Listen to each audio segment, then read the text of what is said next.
Interesting. The Nation is the only movement or organization that goes after these issues. That's one. Then we have from Titus Nixon, the old brother with the red shirt,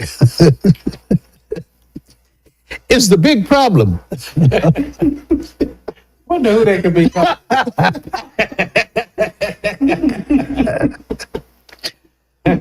This love your enemy nonsense that he's talking about sounds like the house slave always wants to exclude the obvious. Love yourself first and foremost.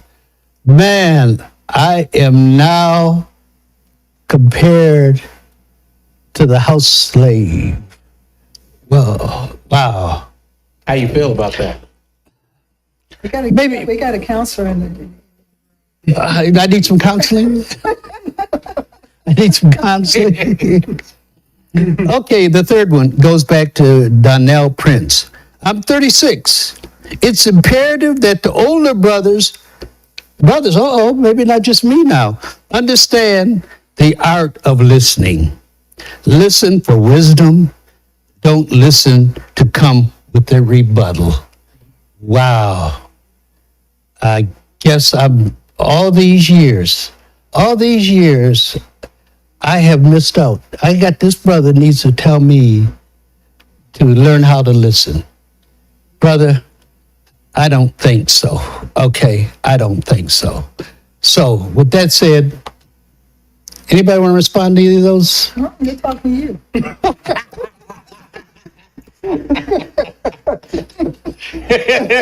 Whoa. With that said, we'll get to hot topics. Okay, Sharon's got the first hot topic for us, and it's the illegal immigration issue. So, Sharon, I'll turn it over to you. This illegal migrant issue is really, it's gone beyond ridiculous to the sublime. It's just totally it's unmanageable at this point. Now, when we talk about when we're talking about the illegal migrant situation, we're generally talking about the situation coming up from the south. But we also recognize that this illegal migrant situation is coming on from the West Coast, from the East Coast, and even down from Canada into the United States. So, but since the media wants to focus on the southern crisis, we're going to talk about it from the context of the southern border. Since December, 2.5 to 3.7 million migrants have come up through the borders.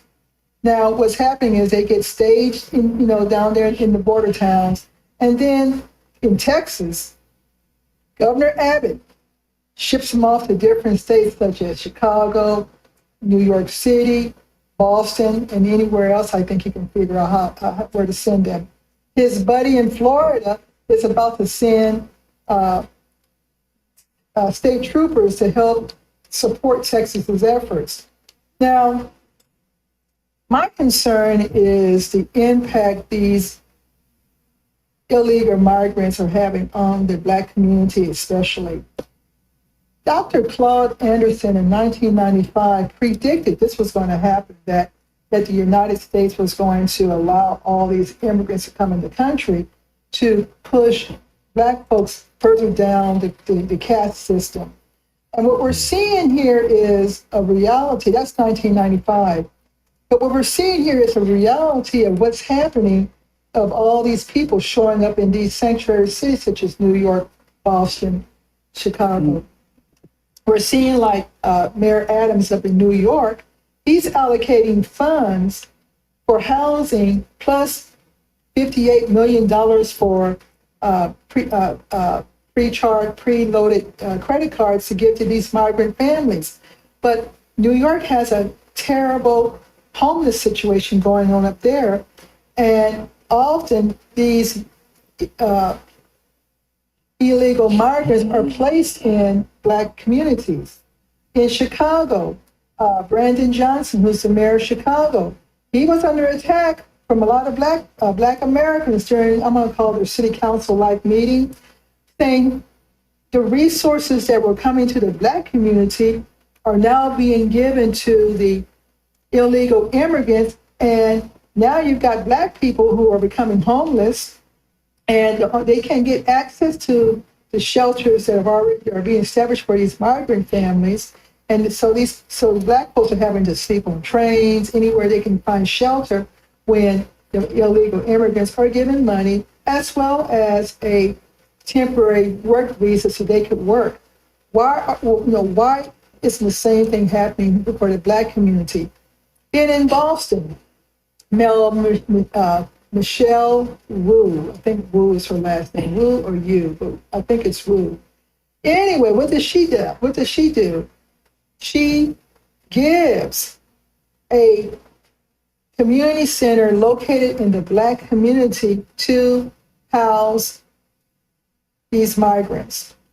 So again, funding and services that were dedicated to tax-paying Americans is now being reallocated to house and take care of these migrants. So my question is this. Well, it's not even a question. We can keep blaming Biden for what's going on, and I do blame him for a lot of this that we're seeing. However, this illegal migrant situation has been going on long before Biden. It is a bipartisan issue that needs to be addressed. And New York, and we're seeing episodes of crime. We've got people coming in from the border with ankle bracelets. They can cross the border in ankle bracelets, which is telling me they are what? Criminals coming into the United States. We've got Black people, if they even try to leave the block that they live on with an ankle bracelet, they'll be put back in jail, right? That's right. So why are we sending these people with these ankle bracelets back over across the border back to their prisons? So it's totally out of control, and our people, Black Americans and other Americans in these inner cities are suffering. What about these convoys? Well, the Holy Convoy or some type of convoy. Well, all these states are sending these people, in the trucks, and they're going to Eagle Pass. Oh, you talk about the movement that these guys are going down to protect the border? Yeah. I heard it's fizzled out. Oh, did you? Okay. Yeah, I don't think those convoys is as strong as they started out to be. Okay. So what do you don't like the people trying to come to this country? You don't like them? Well, You got the poor lady with the baby wants just to have a better life for their child. You don't like them? I'm sorry. For what I'm seeing is coming in legally is one thing. But there's so many of them to the point where American citizens who pay taxes to support their communities are not getting access to the same services. Can I ask you a question? Have you become a Trump supporter? It has nothing to do with the Trump. It sounds like a Trump supporter. It's nothing to do with Trump or Biden or anything else.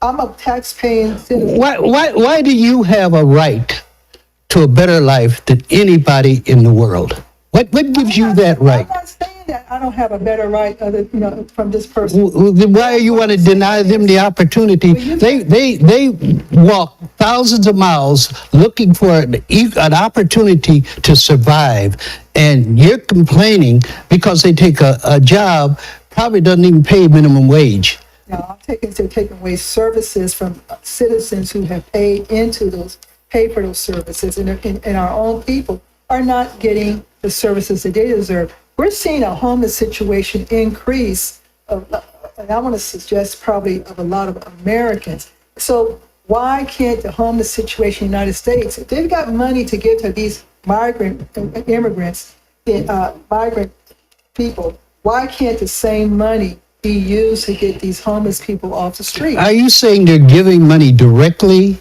Yes. In some instances, let me jump in. Yeah, jump in here. Thank you. So, you know what? I used to have a different perspective because I understand what this country did back in the '80s when Reagan was funding the movements in Central America. You had the Contras, and so we went down there. We waged war against the Soviet Union and the Sandinistas. We destroyed Nicaragua and all the other Central American countries. So I could see them. We destroyed it, and we didn't fix it, and we didn't give them money to fix it. We didn't build any kind of institutions. The gangs took over after the war was over, after we left, and those countries really became destabilized. So I can understand then. It's been 40 years. And so now when you have 2.3 million people, that's taking advantage of a system. Do they have a right? What do you mean take advantage of the system? It's taking advantage of this, the openness of this system for them to migrate in those kind of numbers. What's wrong with trying to improve your life? So Mexico, these people have to walk all the way through Mexico. Why isn't Mexico stopping this immigration? These people have to walk thousands of miles all the way through Mexico. They don't want to stop in Mexico. They bought the myth of America. They think this is when you get here, it's going to be a better life. Why not go south? Why is that any different than all the white folks that came from Europe in the 1900s over here? Why is that any different? Why is that any different? No, it's different because we are in 2024. But my perspective is this, though. I think they need to close the border. If it's one issue that the Democrats got to lose on, it's this border. And the other thing is now we are at 47, 48 million black people in this country, and the Latinos are now at 80 something million. A lot of that comes through immigration. So it dilutes our political power. So me being who I am, I don't want to see my folks' political power diluted. You guys, whoa, you guys are perfect for Trump. Oh, you're perfect for Trump. Hey, Trump, you got some right here. Whoa. The day Trump becomes for black folks, I'll be for Trump. Okay. I'm for my folks. I don't care about Trump. I don't care about anybody else. I care about my people. Okay. And I care about them diluting my people's power and taking away resources from my folks. Gotcha. Okay. Do you want to make something because we got to change topics here in a I would minute? just say, I think I'm probably in agreement with Caleb. I would shut down the border altogether. If I was Biden, I'd just shut it down and I'd say, okay, I tell you what, Congress, since you have so many problems against me, I've shut it down. You decide on how you want to open it back up. Oh, okay. How you shut it down? I shut it down. Well, how do you shut it down? What do you mean? How do you shut it down? Shut it down. How do you shut it They're down? fighting to open it. Texas shut it down. So, you put troops there. I would put more National Guard troops. Okay, so the people keep coming. Wait, hold it. The people keep coming. Babies, women, everybody. You start shooting them? No. Well, how are you going to shut it down? How they got to cross? You got a barbed wire. Well, they You got keep barbed coming. wire. They keep coming. They're getting through the barbed wire. They're coming through the barbed wire. They're cutting the barbed wire. They're doing it right now. They're cutting the barbed You wire. want to high shut it down? We got rubber bullets. So you're going to shoot them. You're going to shoot kids. We got rubber bullets. You're going to shoot kids. We got. No, you're going to shoot kids. This is how the U.S. can handle it. Okay. Shut it down. Now don't you guys attack me. But if that was 2.5 black folks trying to come through, I think the problem would be solved. They'd shoot black folks. Oh yeah. I say shut it down and let Mexico deal with it. Okay, Mexico let them walk all the way through their country. Shut it down and let Mexico deal with it. The last thing that I would say on it is that these immigrants who are coming through, none of us want to do the jobs, and somebody's going to have to do those jobs. Yeah, that's And so when you talk about picking all of these fruits and different things like that, when you talk about our prices being increased or whatever, it's because nobody wants to do the work. And see, that's the root cause of this immigration problem, that these owners of these production facilities don't want to pay a living wage. So what they did was they've allowed these people to come through to work at lower prices. That's the root cause of the immigration problem. Okay, we're going to change topics here.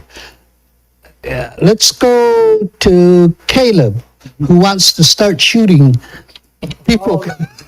All of them. Okay. There seems to be an attack on black academia, especially we're looking at Harvard, right? And what's happening. So I'll turn it over to you, Caleb. Take it from there. Again, they're attacking another system. So, I do apologize. I forgot her name. So she is the DEI chief at Harvard. They went back, and this is the deal. They're cowards because they did this anonymously, and they're cowards. So they went back and they dug through her work, they found what they said 40 incidents of plagiarism, and that's what they're accusing her of. So these incidents of plagiarism, first off, she wrote a paper along with her husband, and so they are accusing her of not using quotation marks to cite her husband, the paper she wrote with her husband and another professor. Okay, so that's the instance. She did each instance. They say she cited the work. She just didn't use quotation marks for similar sounding sentences. Define they for our viewers. The anonymous cowards. Oh, the anonymous cowards. Yeah, Okay. anonymous cowards. So the other instance the other instances were her dissertation, where they say again, and this is the thing, folks.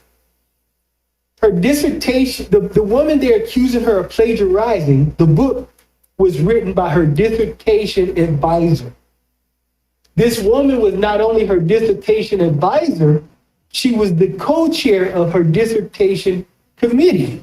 So she saw it ahead of time. She saw it and approved it. She saw it twice at least, you know what I mean? Because she's a dissertation advisor, she had to say, okay, yeah, this is ready.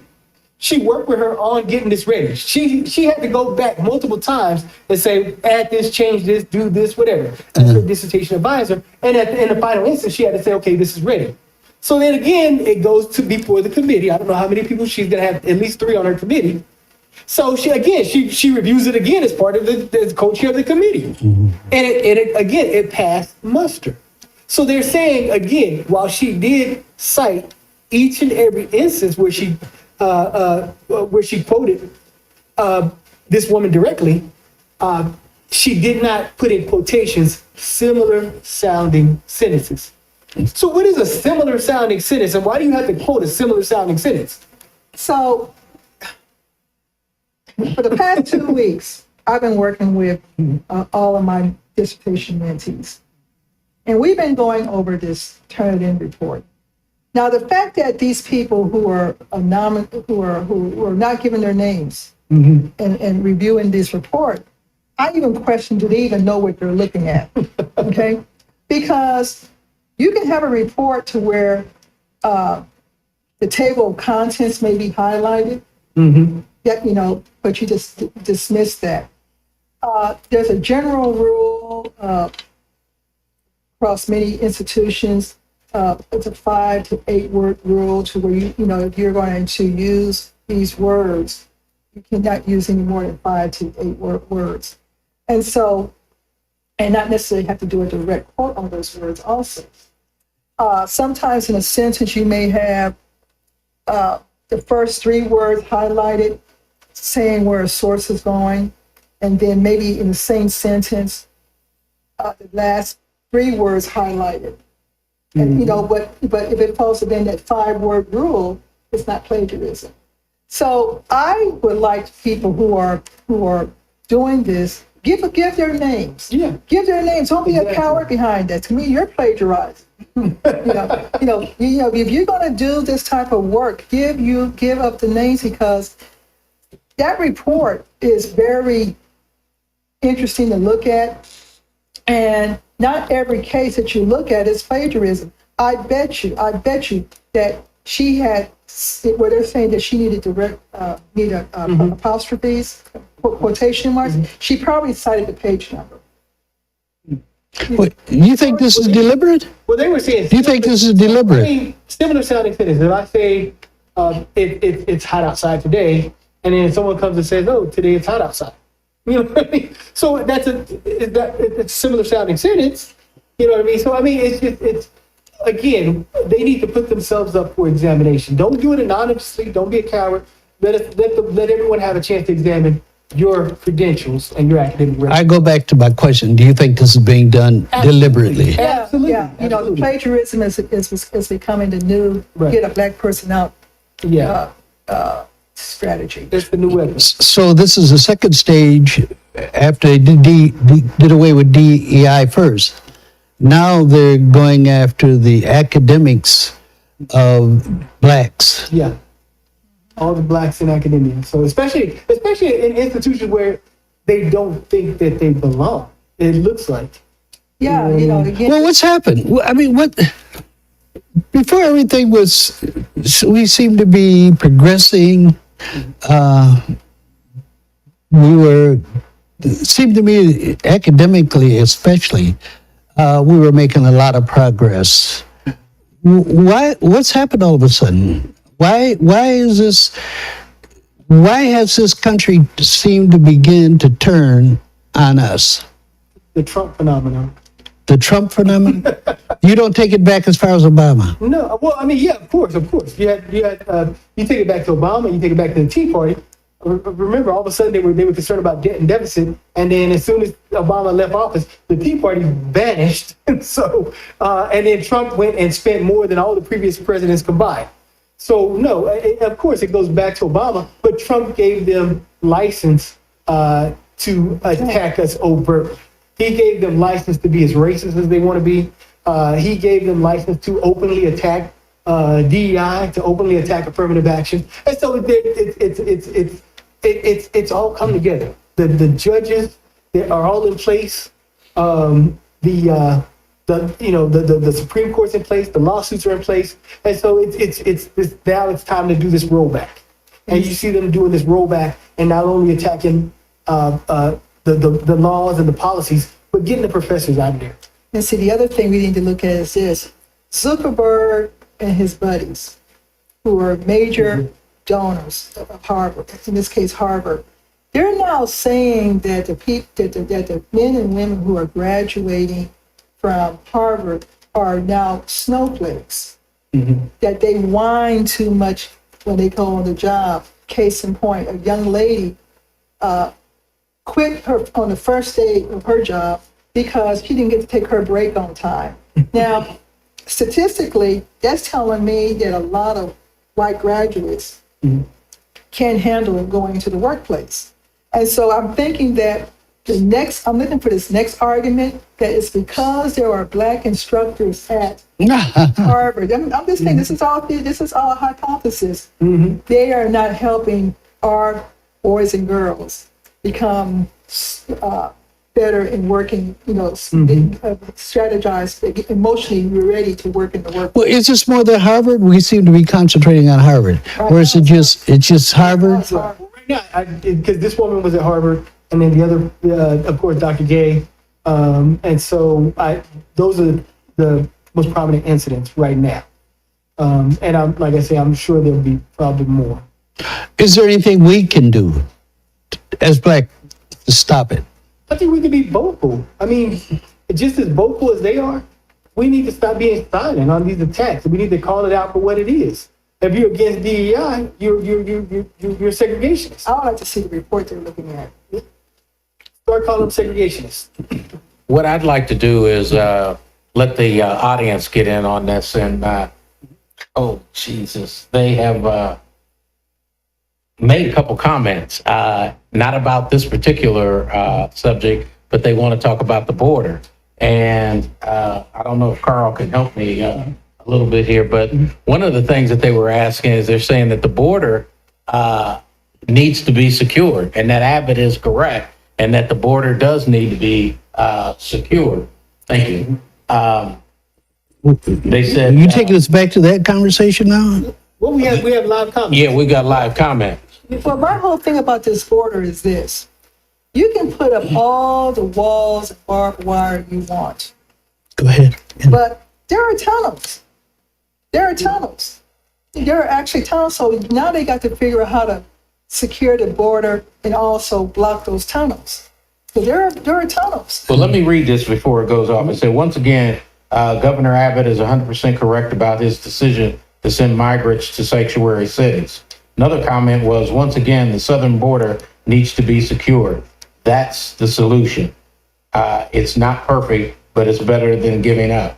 And then it says, once again, the guy is being a troll on purpose. What are you talking about? I'm just reading the comment. Okay. I'm just reading. It's the girl. And it says, once again, Caleb, we didn't destroy anything. It's different because when the Pilgrims came, America wasn't established. So those are the Those are the comments that we're getting. My response, yeah, you did. You destroyed. Reagan destroyed all those countries. In funding the Sandinistas. The Sandinistas. I don't know how old you are, but the Sandinistas were out there down there killing priests. And so were the Contras. And so they completely destroyed Central America under the guise of the Monroe Doctrine. And the idea that the people of Central America had no right to choose a communist government, like they can't choose their own government. So yeah, we did that, and I'm not even going to touch on how we funded it. I'm not going to touch on the crack cocaine that came into the black community to fund it. So, but as far as Abbott is an idiot, and Abbott, as far as him being correct, Abbott needs to be charged. So yeah, I agree. We need to close the border, but Abbott needs to be charged every time he sends an illegal immigrant across state lines. They need to charge him for each and every immigrant and each and every state line that they cross. He should be in federal prison right now. But with that being said, yeah, we do need to seal the border. So we can agree. I'll go half on you. Half with you. What did they say about pilgrims? Did you say something about pilgrims? It says, once again, it's different because when the pilgrims came, America wasn't established. Oh, okay. Now, that's all I can say. I'm just the reader.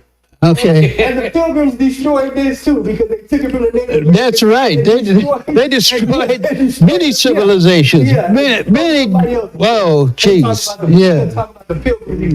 Okay. Well, I guess we will go on to our third hot topic. Did you want to finish on? No, I'm good. You good? Leave my sisters alone, you cowards. Okay. We're good. Hey, Chris. Drumbeat growing louder for Michelle Obama to run for president. Give me a break. As much as I would like to romance with this and believe that it is true and hope that she would do it, I would. I talked to Caleb offset, and he's saying that there are different things that some blacks don't want to vote for Biden and different things like that. And if Michelle were to come in, then we see that Biden could exit. He would have Gavin Newsom as her running mate. Bye, Cam. and that would probably, hopefully, destroy Trump if that ends up being, if he is able to run for president. Okay? Why shouldn't Biden run again? I'm not saying that he should. Why should Michelle get? But I'm saying that traditionally, the incumbent has the party gives them the right to run again. And I think Biden has that right if that's what he wants to do. Well, why should Michelle jump in here? It's not. The word is that Biden was going to in May say he wasn't running, okay, and open it up to Michelle. So it's not like Biden is, not out of the loop. Yeah, he's involved in this. He's involved in it. They're having the first primary right as we talk. That's correct. In South Carolina. That's correct. And he's winning. Right. Why is a winner? Well, there's two others. Why is a winner going to say, okay, I'm not going to run. I'm going to give it to the ex-president's wife who's never run for anything. Because has never won an office, and not give it to Kamala Harris, who has won district attorney, state attorney, United States senator, and been a part of a winning team that's in the White House now. She's never lost. Well, she's got to win. You don't have to run. You don't have to be in anybody's office to win. Well, why? But you got a legitimate person there now that meets all the qualifications that Michelle Obama does. She's black. She's a graduate of Howard University. She graduated from Howard. Yeah. Necessary. Well, all of them are that. All of them. I mean, they're all that. This whole time, I didn't want to call it habeas corpus. And habeas corpus is produce the body. I didn't want to call it habeas corpus. Where is Kamala? Please produce Kamala, because I don't see her anywhere. Like, she should have been the one to take the Africa trip. You know what I mean? She can't make that decision herself. Come on, give her a break. She does what the president wants her to do. Disservice. Well, okay, fine. He's doing a disservice. That's not her fault. But if you're going to choose, if the idea is to have a black female running for president, the legitimate one would be Kamala Harris. Yes, it would. It wouldn't be Michelle Obama. Well, let me ask this question. Do you want to win or do you want to follow proper protocol? I want to win. Okay, well then it wouldn't be Kamala. Well, why would it be Michelle?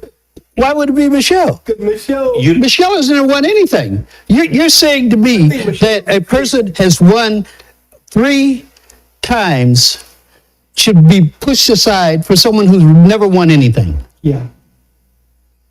Because then Kamala, when she's on the front of the ticket, that opens up her record in California. Well, her record has been pretty good for her so far. No, not necessarily. Well, no. She was elected state attorney. That means she is able to win votes from every group, black, white, everyone in the state. Right. She then won United States Senate, which means she had a broad appeal to everyone. Then she was on the winning ticket for the president of the United States. I know. Come on, you guys give me a break. I mean, I can go along with you with some things, but you guys man, you're way out there in left field somewhere. We don't have to provide a contrarian opinion. She was locking up black people black people. you know she was locking up black people like it was free. And when she said, "No, I'm not going to do anything specific for black folks," she did say that. She How you know Michelle Obama's not going to do the same? Michelle, She's already said she's gonna do something. Once she gets in that race, it'll change. Believe me. Barack changed. Barack wouldn't even let Reverend Wright be at his announcement. And Reverend Wright opened up the door for him to the black vote in Chicago. He turned his back on the black minister. Come on, give me a break. What did Barack do that was so great for black people? You have to understand, you can't be running for president of the United States and have Reverend Wright sit up there talking about, God damn America. You know what I mean? I'm not disagreeing with that, but the same's going to be true for Michelle. There's certain things she won't be able to do. But I mean, no, but what it is Michelle brings more star power than Kamala does. Michelle has the ability to recreate that. Bring star power to who? For most people in America. Oh, I doubt that. Most people in America. Who do you think, if you have Michelle Obama running for president, who do you think the suburban white women are going to vote for? Her. No way. No way. That's the book. That's not president. The book is big different from the presidency. Going to go into that book. I totally disagree with you Their guys. husbands are not looking. And go, Michelle. You're going to have Oprah right there campaigning next to her, Gail on the other side, Gavin Newsom.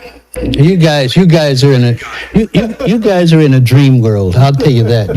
First of all, the Democratic Party cannot really afford to do that to Kamala Harris. Why? They can't, because that's not protocol.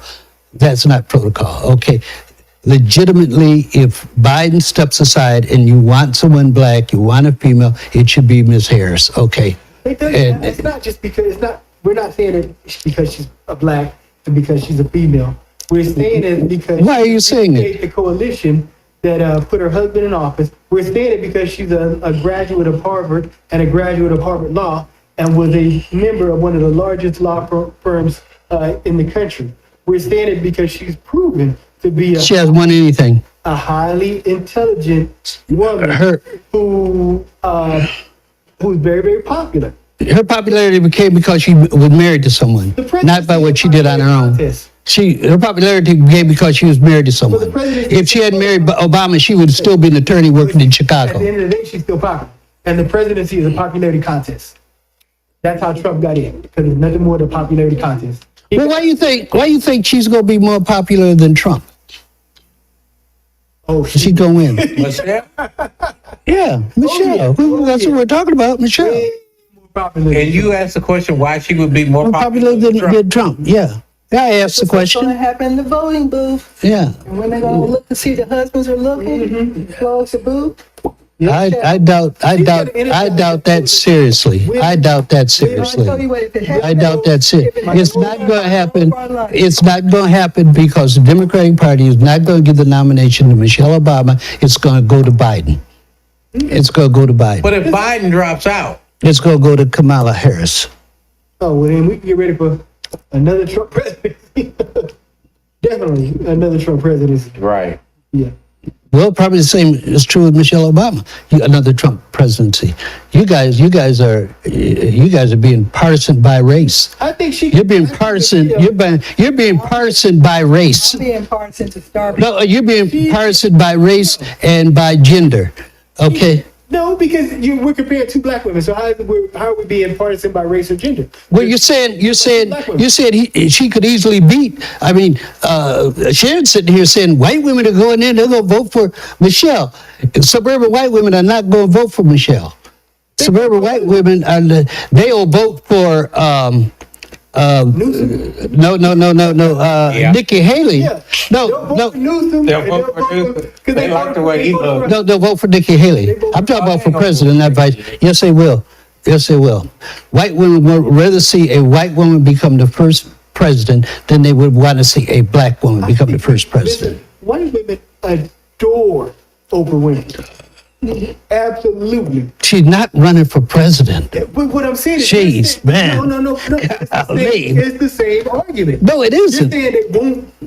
No, it They isn't. won't support one black woman, but they'll buy everything. Oprah's okay if she's on TV telling them how terrible men folks have been towards them. They love that. But when you talk about being the most powerful person in the world, that's a different issue. She giving us time. I goes, okay, I think we got to wrap up here, folks. Any final comments? It's your hot topic here. No, I think that, like I said, I romance with Michelle Obama and hope that it will be true, but I'm more inclined to where you are, Brother Fred. Okay. Y'all want a hot topic? Final comment on your hot topics or on any of them? Final comment, but not on my hot topic. Okay, go ahead. And so the just 87 strikes, and so I think we need to be wary and we need to watch that space, that retaliation. I think black folks need to be careful. We need to be careful where we travel. We need to be careful of our environment because retaliation is coming. Absolutely. It was a massive airstrike, and my thoughts and prayers and sympathies go out to the families of the three American soldiers that were lost in Georgia. So we do our prayers are going out to that community and to the families. But that's kind of just what I want to touch on. Okay, Sharon, final comment? I'm not a Trump supporter. I just don't like what's happening on the border. Okay, and my final comment would echo what Caleb just said. So this has been Hot Topics of Contemporary Black Voices. Once again, Hot Topics, and we will see you again. In the meantime, this is Contemporary Black Voices telling our story our way.